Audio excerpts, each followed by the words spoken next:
പഞ്ചിനാരും വഴി കാണിച്ചു കൊടുത്തതല്ല. അവനൊരു ടോള് കിട്ടി എന്നത് സത്യമാണ്. പക്ഷേ ആ ടോളിനോടുള്ള അവന്റെ വികാരവും, അതിനോടുള്ള കളിയും, അതിനോട് കൂടിയുള്ള ഉറക്കവും, അതിനോട് കൂടിയുള്ള സഹവാസവും എല്ലാം അവന്റെ ഉള്ളിലുള്ള ഉപബോധ മനസ്സ് ഉണർന്ന് പ്രവർത്തിച്ചപ്പോൾ മാത്രം സംഭവിച്ച കാര്യമാണ്. അതേപോലെ പറഞ്ഞു, ഇന്നിപ്പോ ഈ ക്ലാസ്സിൽ നിങ്ങൾ എത്തിയിരിക്കുന്ന നിങ്ങളോട് ഏവരെയും ഞാൻ വീണ്ടും പറയുകയാണ്, നിങ്ങൾ ആരും യാദൃച്ഛികമായിട്ട് ഹാപ്പിനെസ് മാസ്റ്ററി ക്ലാസ്സിൽ എത്തിയതല്ല.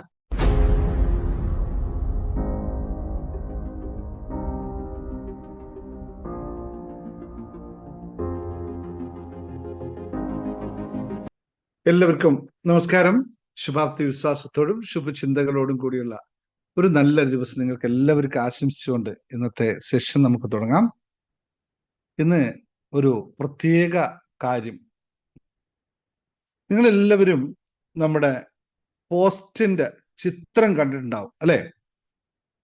അല്ലെങ്കിൽ ഒരു കുഞ്ഞു കുരങ്ങന്റെ കഥ, പഞ്ചിന്റെ കഥ നിങ്ങൾ എല്ലാവരും കേട്ടിട്ടുണ്ടാവും.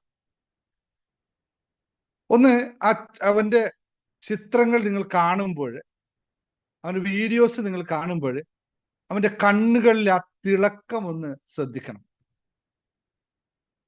ലോകം മുഴുവൻ കൈവിട്ടു എന്ന് കരുതിയ ഒരിടത്ത് നിന്നും അവൻ ആ അത്ഭുതകരമായിട്ടുള്ള സ്നേഹം കണ്ടെത്തിയ ആ ഒരവസ്ഥ നിങ്ങൾ ശ്രദ്ധിച്ചിട്ടുണ്ടോ? അമ്മയാൽ ആട്ടി മാറ്റപ്പെട്ടൊരു കുഞ്ഞ്, അല്ലെങ്കിൽ അമ്മയില്ലാത്ത കുഞ്ഞ് എന്ന് നമുക്ക് വേണമെങ്കിൽ പറയാം. ജീവനില്ലാത്ത ഒരു പാവയിൽ അഭയം കണ്ടെത്തിയത് വെറുമൊരു കൗതുകമല്ലേ? അതൊരു അതിജീവനത്തിന്റെ രഹസ്യമാണ്. നമ്മുടെ മനസ്സിനുള്ളിൽ മറഞ്ഞിരിക്കുന്ന ഒരു മഹാശക്തിയുടെ അടയാളം. ഞാൻ ആ വീഡിയോ കണ്ട സമയത്ത് ഒരുപാട് നേരം അതുമായി ബന്ധപ്പെട്ട വീഡിയോസ് കുറേ കാണാൻ ശ്രമിച്ചു. പക്ഷേ അപ്പോഴെല്ലാം എൻ്റെ മനസ്സിനെ അലട്ടിയത്, എങ്ങനെയാണ് ആ കൊച്ചു കുഞ്ഞ്, എന്ത് രഹസ്യമാണ് ആ കൊച്ചു കുഞ്ഞിന്റെ ജീവിതത്തിൽ സംഭവിച്ചത്? ആ ഒരു പാവയിൽ അവന്റെ എല്ലാം കണ്ടെത്താനായിട്ട് അവനെ ആരാണ് ആ ഒരു വികാരം പഠിപ്പിച്ചു കൊടുത്തത്? അത് എവിടെ നിന്നാണ് ആ കൊച്ചു കുഞ്ഞിൽ ആ വികാരം ലഭിച്ചത് എന്നൊന്ന് ചിന്തിച്ചിട്ടുണ്ടോ നിങ്ങൾ? നമ്മുടെ ജീവിതത്തിലും ഇതുപോലുള്ള ഇരുട്ടുകൾ പടരാറുണ്ട്. നമ്മളെല്ലാം ഒരു തരത്തിൽ അല്ലെങ്കിൽ മറ്റൊരു തരത്തിൽ ഇത്തരം സന്ദർഭങ്ങളിലൂടെ കടന്നു പോകാറുമുണ്ട്. നമ്മളെല്ലാവരും പലപ്പോഴും ചിന്തിക്കാറുണ്ട്, എനിക്കൊരു കൂട്ടില്ലല്ലോ, എനിക്കെല്ലാം തുറന്നു പറയാൻ ഒരാളില്ലല്ലോ, എന്നെ സഹായിക്കാൻ ഒരാളില്ലല്ലോ എന്ന് നമുക്കെല്ലാം ഒരു തരത്തിൽ അല്ലെങ്കിൽ മറ്റൊരു തരത്തിൽ നമ്മളെല്ലാം ചിന്തിച്ചിട്ടുണ്ട്, നമ്മൾ അനുഭവിച്ചിട്ടുണ്ട്. നമ്മളെ രക്ഷിക്കാൻ നമ്മുടെ ഉള്ളിൽ തന്നെ ഒരാളുണ്ട് എന്നുള്ള സത്യം നിങ്ങൾ എപ്പോഴെങ്കിലും തിരിച്ചറിഞ്ഞിട്ടുണ്ടോ?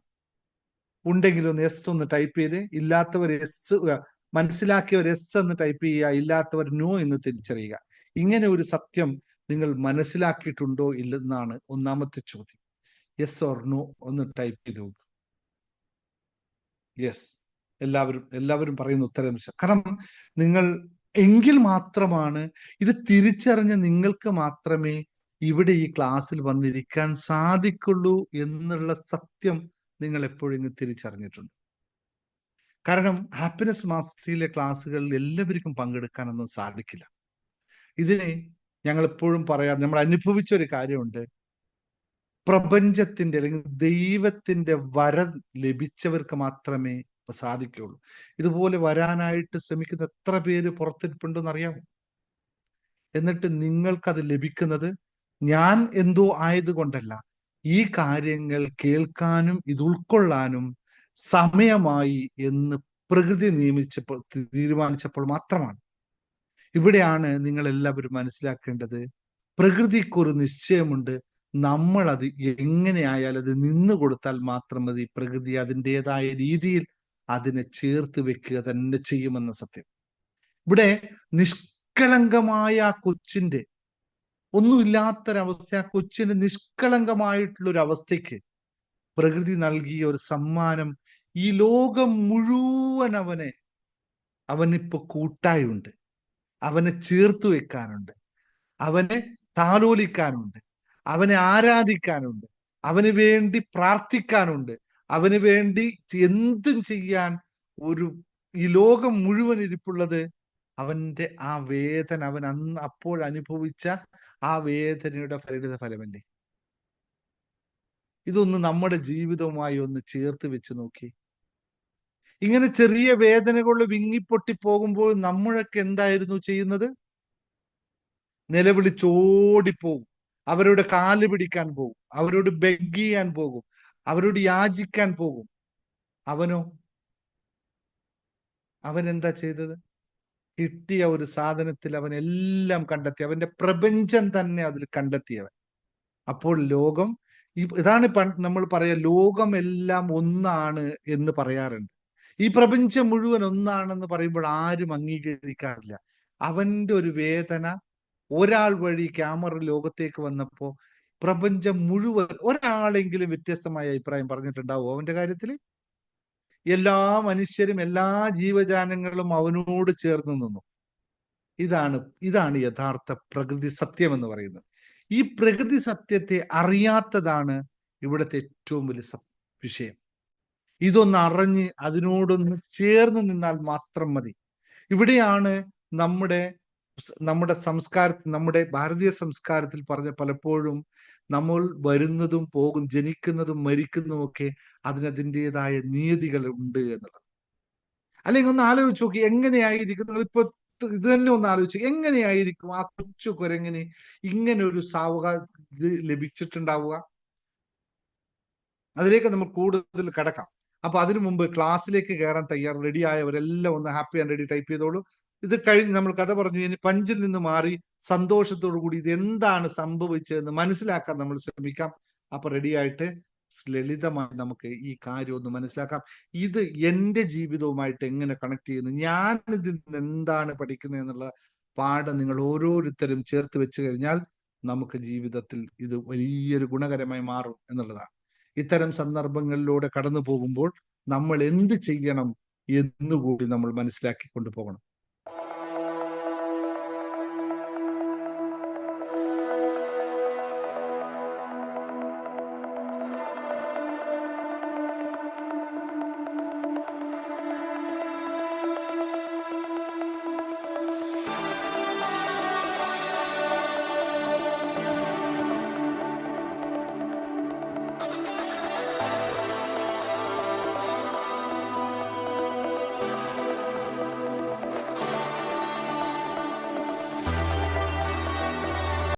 ഇതാണ് ഹാപ്പി ആൻഡ് റെഡി. എല്ലാവരും ഹാപ്പി ആൻഡ് റെഡിയാണ്. അപ്പോൾ ശുഭാപ്തി വിശ്വാസത്തോടും ശുഭചിന്തകളോടും കൂടി നമുക്ക് ഇന്നത്തെ ക്ലാസ്സിലേക്ക് കിടക്കാം. ഇന്നത്തെ ഈ ക്ലാസ്സിലൂടെ പഞ്ചിന്റെ കഥയിലൂടെ നമ്മുടെ ഉപബോധ മനസ്സിന്റെ ഒരു നിഗൂഢമായ കരുത്തിനെ നമ്മളൊന്ന് തിരിച്ചറിയാൻ പോവുകയാണ്.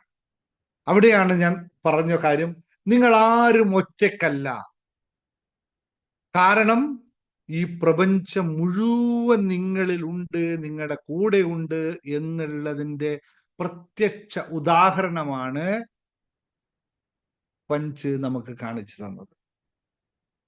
അപ്പോൾ നമുക്ക് ആ നിഗൂഢതയിലേക്കൊന്ന് കടക്കാം. ഞാൻ എൻ്റെ ആദ്യത്തെ പുസ്തകത്തിൽ മനസ്സൊരു വിസ്മയം എന്ന പുസ്തകത്തിൽ തന്നെ വളരെ വിശദമായി തന്നെ മനസ്സിന്റെ മാന്ത്രികതയെ പറ്റി പറഞ്ഞിട്ടുണ്ട്. അതേപോലെ പറഞ്ഞു, ഇന്നിപ്പോ ഈ ക്ലാസ്സിൽ നിങ്ങൾ എത്തിയിരിക്കുന്ന നിങ്ങളോട് ഏവരെയും ഞാൻ വീണ്ടും പറയാണ്, നിങ്ങൾ ആരും യാദൃച്ഛികമായിട്ട് ഹാപ്പിനെസ് മസ്റ്റി ക്ലാസ്സിൽ എത്തിയതല്ല. ഈ പ്രപഞ്ചം നിങ്ങളോട് എന്തോ ഒന്ന് സംവദിക്കാൻ ആഗ്രഹിക്കുന്നത് കൊണ്ടാണ് നിങ്ങൾ ഇവിടെ ഉള്ളത്. പഞ്ചിന്റെ ജീവിതം അല്ലെങ്കിൽ ആ കുഞ്ഞു കുരങ്ങന്റെ ജീവിതം നമ്മുടെ എല്ലാവരുടെയും ജീവിതത്തിന്റെ ഒരു പ്രതിഫലനമാണ് എന്ന് നമുക്ക് തിരിച്ചറിയേണ്ടിയിരിക്കുന്നു. നമുക്ക് ചുറ്റുമായി ആയിരക്കണക്കിന് ആൾക്കാരുണ്ടാവാം, എങ്കിലും ചിലപ്പോൾ നമ്മൾ അനുഭവിക്കുന്ന ഒരു ശൂന്യതയുണ്ട്.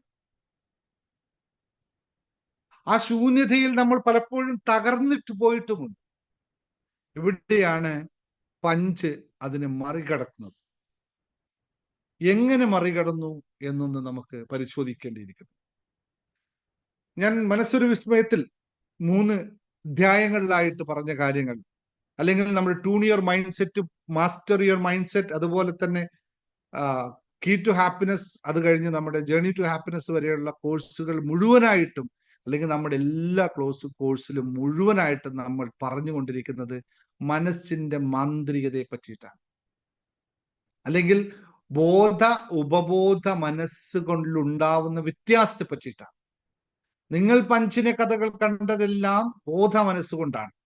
പക്ഷെ പഞ്ചധന അതിനെ ഓവർകം ചെയ്തത് അവന്റെ ഉപബോധ മനസ്സിന്റെ കഴിവ്. ഇതാണ് വ്യത്യാസമായ കഥ. പഞ്ചിനാരും വഴി കാണിച്ചു കൊടുത്തതല്ല.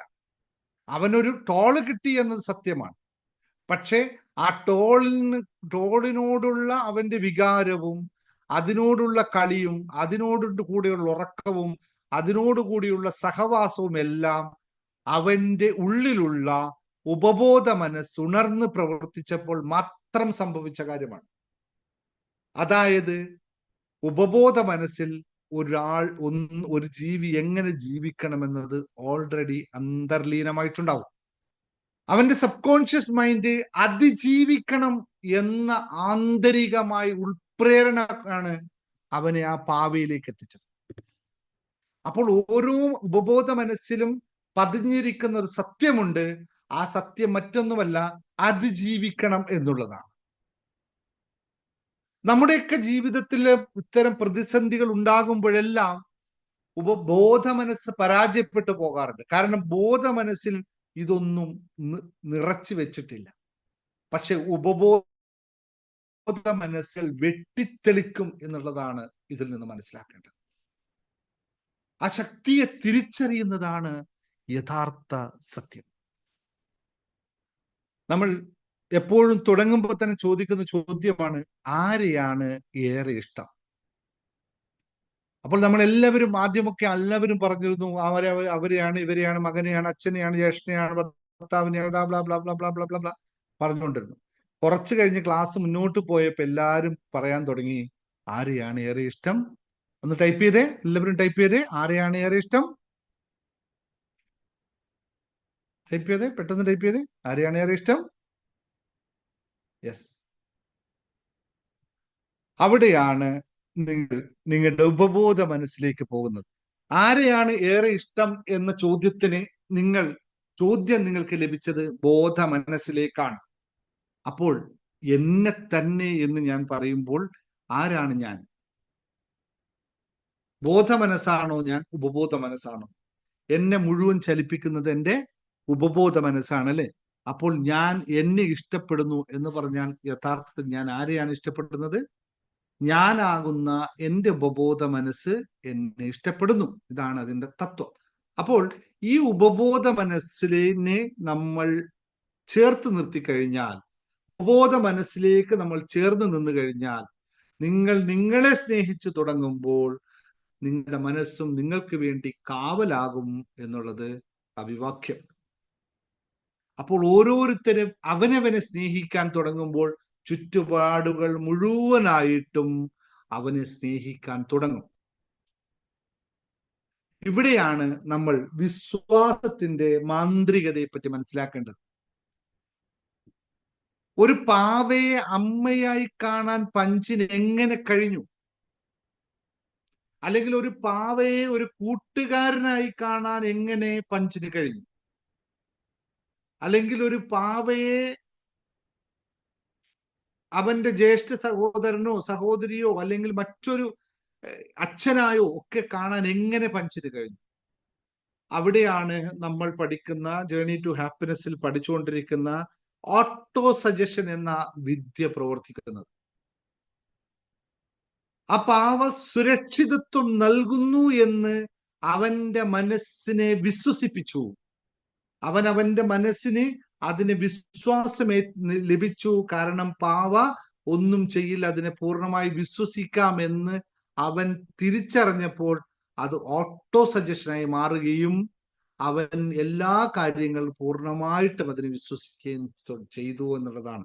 അവിടെ പലപ്പോഴും നിങ്ങൾ കണ്ടിട്ടുണ്ടാവും, അവൻ കളിക്കാൻ വേണ്ടി മറ്റൊരു കുരങ്ങിന്റെ അടുത്ത് പോകുമ്പോൾ ആ കുരങ്ങിൽ തട്ടി ഓടിക്കുന്നത്. അമ്മ അവനെ തട്ടി ഓടിക്കുന്നു, മറ്റു കുരങ്ങന്മാർ കളി കൂട്ടാൻ സമ്മതിക്കാത്തത്, ഇതൊക്കെ നിങ്ങൾ കണ്ടിട്ടുണ്ടാവും. അപ്പൊ അവിടെയൊന്നും അവന് വിശ്വാസമില്ല, അവന്റെ വിശ്വാസം നഷ്ടപ്പെട്ടു പോയി. നമുക്കെല്ലാം ഇത് അനുഭവമുള്ള കാര്യമാണ്. പക്ഷേ പാവയാണെങ്കിൽ അവനൊന്നും തിരിച്ചവനോടൊന്നും പ്രതികരിക്കാതിരിക്കുമ്പോൾ അവനതിൽ പൂർണ്ണമായി വിശ്വാസം വന്നു. പിന്നെ എല്ലാം ഓട്ടോ സജഷനാണ്. നമ്മൾക്ക് കാർ ഓടിക്കാൻ സാധിക്കുമെന്ന് നമ്മൾ വിശ്വസിച്ചു കഴിഞ്ഞാൽ പിന്നെ കാറ് ഓട്ടോമാറ്റിക് പോകുമ്പോൾ നമ്മൾ ഗിയർ മാറ്റുന്നതൊക്കെ ഓട്ടോ സജഷൻ മോഡിലാണ് ചെയ്യുന്നത് എന്നുള്ളതാണ്. ഇവിടെയാണ് നിങ്ങൾ പ്രിയപ്പെട്ടവർ നിങ്ങൾ മനസ്സിലാക്കേണ്ടത്, നമ്മുടെ മനസ്സിലേക്ക് നമ്മൾ തന്നെ അയക്കുന്ന എന്ത് സന്ദേശമാണ്, നമ്മുടെ മനസ്സിലേക്ക് നമ്മൾ എന്ത് സന്ദേശമാണ് അയക്കുന്നത് എന്നതാണ് മുഖ്യം.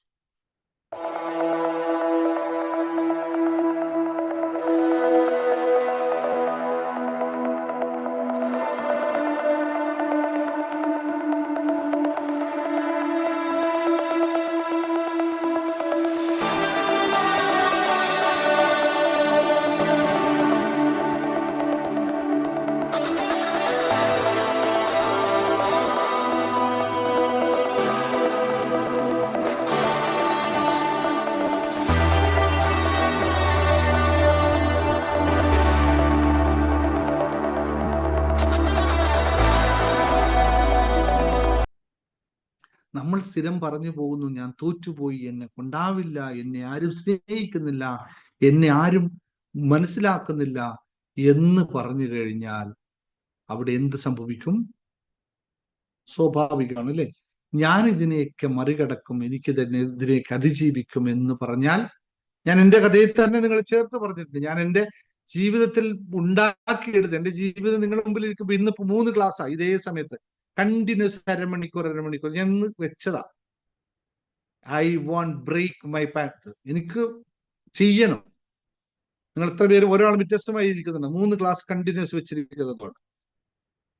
നമ്മൾ എപ്പോഴും നമ്മുടെ മനസ്സിന് പറ്റില്ല എന്ന് പറഞ്ഞാൽ മനസ്സ് പറ്റില്ല. ഇപ്പൊ ഉറങ്ങി, എനിക്ക് വയ്യാന്ന് പറഞ്ഞ് എനിക്ക് ഇപ്പൊ ഉറങ്ങാം. അപ്പൊ എന്നെ കൊണ്ട് ഇത് പറ്റും, എനിക്ക് സാധിക്കും എന്ന് ഞാൻ വിശ്വസിച്ചു കഴിഞ്ഞാൽ അങ്ങനെ ആവർത്തിച്ച് പറയുന്ന കാര്യങ്ങൾ, ചെയ്യുന്ന കാര്യങ്ങൾ അത് സത്യമായി മാറും എന്നുള്ളതാണ് നിയമം. ഇവിടെ പഞ്ചിന് പാവ അവന് ചിലപ്പോ അമ്മയാവാം, അല്ലെങ്കിൽ പോസിറ്റീവ് ചിന്തകൾ നൽകുന്ന വെറും ഒരു കവചമായി മാറാം, എന്തുമാവാം. പക്ഷെ അവന് ചെയ്യുന്നുണ്ടോ എന്നുള്ളതാണ് വിഷയം. ഇനിയാണ് നിങ്ങൾ മനസ്സിലാക്കേണ്ട മറ്റൊരു സത്യം, ആന്തരിക ശാന്തിയുടെ രഹസ്യം എന്നുള്ളത്. ഞാൻ പലപ്പോഴും പറയാറുണ്ട്, പലപ്പോഴും നിങ്ങളോട് പറഞ്ഞിട്ടുണ്ട്, നമുക്ക് എന്ത് തന്നെ പ്രശ്നമുണ്ട്. ഇന്ന് ലതാ സരസ്വതി ക്ലാസ്സിൽ വന്ന് പറയുകയുണ്ടായി, ഞാൻ ക്ലാസ് പ്രാക്ടീസ് ചെയ്ത് വന്ന സമയത്ത് സാറേ എനിക്കുണ്ടായ ഗുണം എന്ന് പറയുന്നത്, സാർ എന്നോട് പറഞ്ഞു മാർച്ച് മാസം, ഏപ്രിൽ മാസം, മെയ് മാസം ഒക്കെ ചെയ്യാൻ വിചാരിച്ച കാര്യങ്ങളൊക്കെ ഈ മാസം പല ടെൻഷനിലൂടെ ഞാൻ കടന്നു പോയിട്ടും എൻ്റെ എല്ലാ കാര്യങ്ങളും ഈ മാസം ശരിയായി, ഒന്നും പെൻഡിങ് ഇല്ല. കാരണം എനിക്ക് മനസ്സ് ഭയങ്കര ശാന്തമായിരുന്നു. മനസ്സ് ശാന്തം, മെഡിറ്റേഷനും മറ്റെല്ലാം കഴിയുന്നത് മനസ്സ് പൂർണ്ണമായി ശാന്തമായിരുന്നു. ട്യൂൺ യുവർ മൈൻഡ് സെറ്റ് മൂന്നാമത്തെ വട്ടം പ്രാക്ടീസ് ചെയ്യുന്നുണ്ട്. അതുപോലെ തന്നെ ജേർണി ടു ഹാപ്പിനെസ് പ്രാക്ടീസ് ചെയ്യുന്നുണ്ട്. എല്ലാം പ്രാക്ടീസ്, മനസ്സ് പൂർണ്ണമായി ശാന്തമാണ്. മനസ്സ് ശാന്തമാകുമ്പോൾ എല്ലാം നമ്മൾ വിചാരിച്ചത് എന്തോ അതെല്ലാം അവിടെ സംജാതമാകുന്ന കാണാൻ പറ്റും. ഇത് ആന്തരിക ശാന്തിയുടെ രഹസ്യത്തിലേക്കാണ് നമ്മൾ ചൂണ്ടുന്നത്.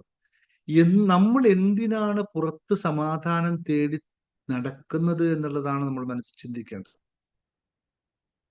പഞ്ച് അത് നിങ്ങൾക്ക് കാണിച്ചു തന്നു. അവൻ കളിക്കാനും കൂട്ടാനുമായിട്ട് പുറത്തേട്ട് ഒരുപാട് ശ്രമിച്ചു നോക്കി, പക്ഷേ അവൻ സമാധാനം കണ്ടെത്തിയ ഒന്നും അനങ്ങാതിരിക്കുന്ന പാവയിലാണുള്ളത്. അതുപോലെ നമ്മുടെ ഉള്ളിൽ ഒരു സമാധാനത്തിന്റെ കേന്ദ്രമുണ്ട്. ധ്യാനത്തിലൂടെയും വിഷ്വലൈസേഷനിലൂടെയും മറ്റും നമുക്ക് അവിടെ എത്താൻ പറ്റും. ലോകം നിങ്ങളെ തകർക്കാൻ വേണ്ടി ശ്രമിച്ചുകൊണ്ടേയിരിക്കും, അല്ലെങ്കിൽ നോക്കുമ്പോഴെല്ലാം നാം നമ്മുടെ ഉള്ളിലുള്ള സുരക്ഷിതമായ ഇടം, ദ ഇന്നർ സെക്യൂരിറ്റി കണ്ടെത്താൻ തുടങ്ങിയാൽ പിന്നെ ആർക്കും നമ്മളെ തൊടാൻ സാധിക്കില്ല.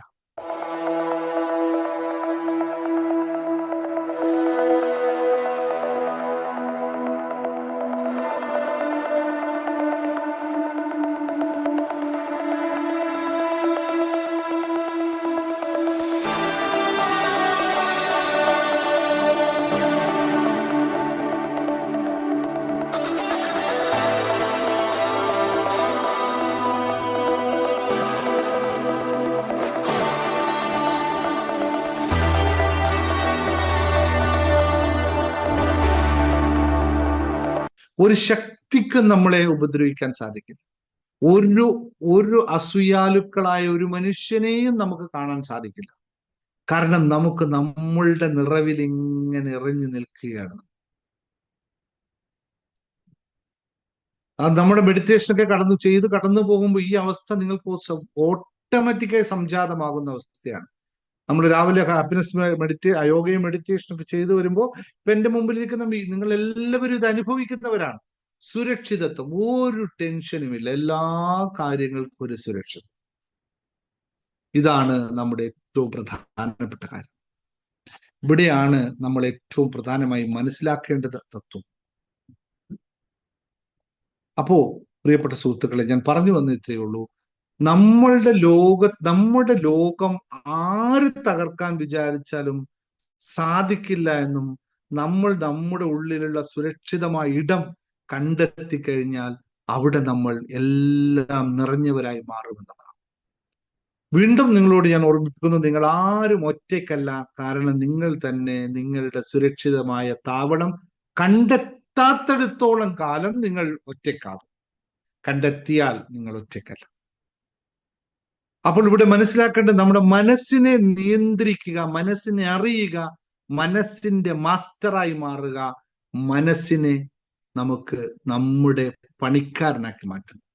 അതിന്റെ പ്രക്രിയ വളരെ ലളിതമാണ്. ആദ്യം നമ്മൾ മനസ്സിനെ എങ്ങനെയാണ് എൻ്റെ മനസ്സുണ്ടാവേണ്ടത് എന്ന് ഞാൻ ട്യൂൺ ചെയ്ത് വെക്കണം. എനിക്ക് എന്താണ് വേണ്ടത്, എന്താണ് എൻ്റെ ഉള്ള കുറവ്, എന്താണ് എൻ്റെ മനസ്സിന്റെ അവസ്ഥ എന്ന് ഞാനത് ട്യൂൺ ചെയ്ത് വെക്കണം. അത് കഴിഞ്ഞാലോ അടുത്ത പരിപാടിയാണ് എൻ്റെ മനസ്സിനെ ഞാൻ നിയന്ത്രണത്തിലാക്കുക. Master your mind. നിങ്ങൾ എല്ലാവരും ഇവിടെ അഫർമേഷൻ എഴുതുന്ന പോലെ എഴുതുന്നതാണ്, my mind master my life. നമ്മുടെ മനസ്സിനെ ട്യൂൺ ചെയ്ത് കഴിഞ്ഞാൽ master my mind master my ലൈഫിലേക്ക് പോകും. അത് കഴിഞ്ഞിട്ട് നമുക്ക് സന്തോഷം കണ്ടെത്താൻ തുടങ്ങണം. സന്തോഷത്തിന്റെ താക്കോലുകൾ കൊണ്ട് സന്തോഷം നമുക്ക് അനുഭവിക്കാൻ സാധിക്കണം. ഇപ്പൊ ഒരു കാര്യം കൂടി ഇടയിൽ തീർന്നതിന് മുമ്പ് പറഞ്ഞു പോകാം. ഇതെല്ലാം നമുക്ക് എല്ലാ കോഴ്സുകളും ഇവിടെ റെഡിയാണ്. ഡീറ്റെയിൽസ് നിങ്ങൾക്ക് ഇതിന്റെ കൂടെ ലഭിക്കുന്നതായിരിക്കും. നിങ്ങളെല്ലാം മെമ്പർഷിപ്പ് എടുത്തുകൊണ്ട് ഓരോ കോഴ്സുകൾ പ്രാക്ടീസ് ചെയ്യുക, ജീവിതത്തിൽ മാറ്റം ഉണ്ടാക്കാനായി ശ്രമിക്കുക. അതുപോലെ തന്നെ നമ്മുടെ ലൈവ് പ്രോഗ്രാം കൊല്ലത്ത് മാർച്ച് 22-ന് വരുന്നുണ്ട്. ബുക്ക് ചെയ്യാനുള്ളവരെല്ലാവരും എത്രയും പെട്ടെന്ന് 2 ദിവസം കൂടി മാത്രമേ ബാക്കിയുള്ളൂ. ബുക്ക് ചെയ്തേക്കുക എല്ലാവരും. അത് കഴിഞ്ഞിട്ട് നമ്മൾ മീറ്റിംഗ് വിളിച്ചിട്ട് ഓരോരുടെ വിഷയങ്ങൾ ചോദിച്ച് മനസ്സിലാക്കുന്നുണ്ട്. ആ മനസ്സിലാക്കിയിട്ട് അതിനുള്ള പ്രതിവിധി സർവേശ്വരനോട് പ്രാർത്ഥിക്കാം. സർവേശ്വരനാൽ നൽകുന്ന ആ പ്രതിവിധി എന്താണോ അത് നിങ്ങൾക്ക് അന്നേരം നമ്മൾ പറഞ്ഞു തരും. അത് പറഞ്ഞ് അവിടെ നിങ്ങൾക്കുള്ള ജീവിതത്തിൽ വലിയ മാറ്റം ഉണ്ടാക്കാനും ഇതുപോലുള്ള അവസരങ്ങൾ വരുമ്പോൾ കൈവിടാതെ നമുക്ക് നിൽക്കാനും സാധിക്കണമെങ്കിൽ നമ്മൾ എല്ലാവരും ഇത്തരം കാര്യങ്ങളെ മനസ്സിലാക്കണം. പ്രപഞ്ചം ഒരിക്കലും എന്നെ കൈവിടില്ല എന്നുള്ള ബോധം നിങ്ങൾക്കുണ്ടാവണം. അതിനുള്ള സാഹചര്യങ്ങളിലാണ് നിങ്ങൾ എത്തിയിരിക്കുന്നത്. ഇനി നിങ്ങളൊന്ന് ഉണർന്ന് പ്രവർത്തിച്ചാൽ മാത്രം മതി. ഇല്ല പറ്റില്ല, പാവില്ല എന്നുള്ള ആ സ്ഥിരം പല്ലവിയൊക്കെ മാറ്റിവെക്കുക, ഇറങ്ങിത്തിരിക്കുക. എന്നാൽ മാത്രമേ മാറ്റം ഉണ്ടാവുകയുള്ളൂ. അതായത് നമ്മുടെ ഭൗതികമായി നമ്മൾ ഒറ്റക്കാണെന്ന് തോന്നുന്നത് തന്നെ അല്ല വിഷയം. ആന്തരികമായി നമ്മുടെ ഉപബോധ മനസ്സ് എന്ന മഹാശക്തി നിങ്ങൾക്കൊപ്പമുണ്ട്. നിങ്ങളുടെ ഉപബോധ മനസ്സിന്റെ മഹാശക്തിയാണ് ദൈവീകമായ മഹാശക്തിയുമായി ചേർന്ന് നിൽക്കുന്നത് എന്നറിയുക. അപ്പൊ ദൈവീകമായിട്ടുള്ള വരദാനം നിങ്ങൾക്ക് ലഭിച്ചിട്ടുണ്ടെങ്കിൽ അതിനെ നിങ്ങൾ ഘടകവിരുദ്ധമായി ചെയ്യാതിരിക്കുക എന്നുള്ളതാണ്. അപ്പൊ ആ ശക്തിയെ വിശ്വസിക്കുക. നിങ്ങൾക്ക് എല്ലാവർക്കും നന്മകൾ മാത്രം ഉണ്ടാവട്ടെ എന്ന് പ്രാർത്ഥിക്കുന്നു. അപ്പോൾ എല്ലാവർക്കും നന്ദി, നമസ്കാരം.